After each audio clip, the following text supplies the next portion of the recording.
Assalamualaikum warahmatullahi wabarakatuh. Ketemu lagi dengan saya Eka Sulisyorini dalam koneksi antar materi 2.3.8 coaching untuk supervisi akademik. Tujuan koneksi ini yaitu JGB bisa menyimpulkan dan menjelaskan keterkaitan materi yang diperoleh dan membuat refleksi berdasarkan pemahaman yang dibangun selama modul 2 dan berbagai media. Berikut adalah materi pembelajaran modul 2.3. Coaching adalah sebuah proses kolaborasi yang berfokus pada solusi, berorientasi pada hasil dan sistematis, di mana coach memfasilitasi peningkatan atas performa kerja, pengalaman hidup, pembelajaran diri, dan pertumbuhan pribadi dari coaching. Paradigma berpikir coaching adalah fokus pada coaching yang akan dikembangkan, bersikap terbuka dan ingin tahu, memiliki kesadaran diri yang kuat, mampu melihat peluang baru dan masa depan. Prinsip coaching yang pertama adalah kemitraan.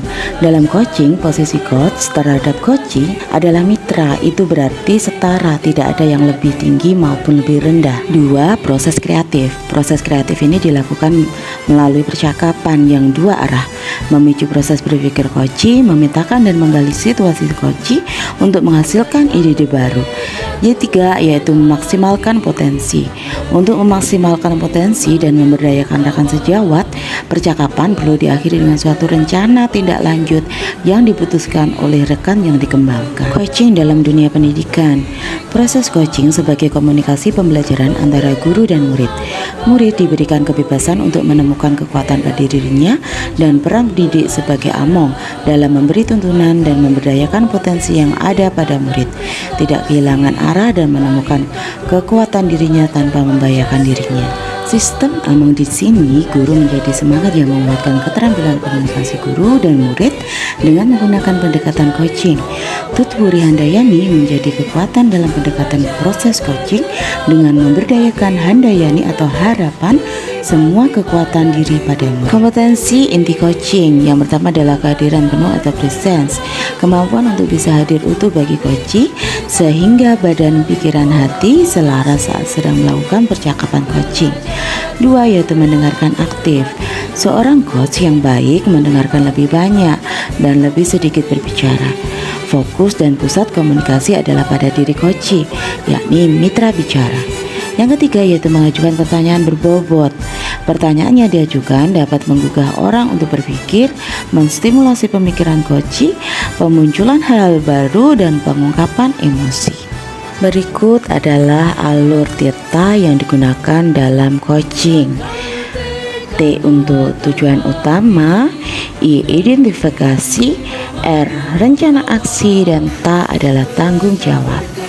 Berikut adalah contoh kalimat-kalimat yang merupakan alur tirta.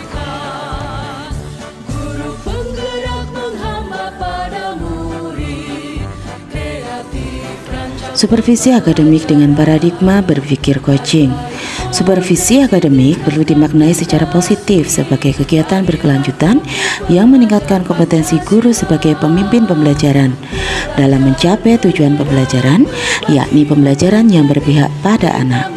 Beberapa prinsip-prinsip supervisi akademik dengan paradigma berpikir coaching meliputi kemitraan konstruktif, terencana, reflektif, objektif, berkesinambungan, dan komprehensif. Siklus dalam supervisi klinis pada umumnya meliputi 3 tahap, yakni pra-observasi, observasi, dan pasca-observasi. Pengalaman reflektif terkait pengalaman belajar yaitu emosi yang dirasakan, tergugah untuk lebih giat belajar, mendapatkan pemahaman yang baik tentang coaching untuk supervisi akademik, tertantang untuk memperbanyak praktik coaching dengan murid dan rekan guru agar mendapat keterampilan yang baik sehingga kedepannya bisa melakukan coaching untuk supervisi akademik.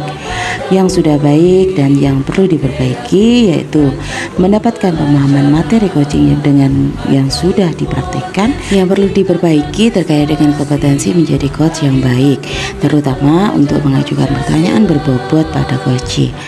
3. Implementasi terhadap kompetensi diri, menambahkan dan mengoptimalkan kekuatan diri sebagai seorang pendidik dan juga orang tua yang dapat menjadi seorang coach bagi orang-orang di sekitar. Refleksi analisis untuk implementasi dalam konteks JGB yaitu analisis terkait topik modul 2.3, bagaimana penerapan coaching untuk supervisi akademik. Melalui supervisi akademik, kegiatan pemberdayaan dan pengembangan kompetensi diri dalam rangka meningkatkan performa mengajar dan mencapai tujuan pembelajaran.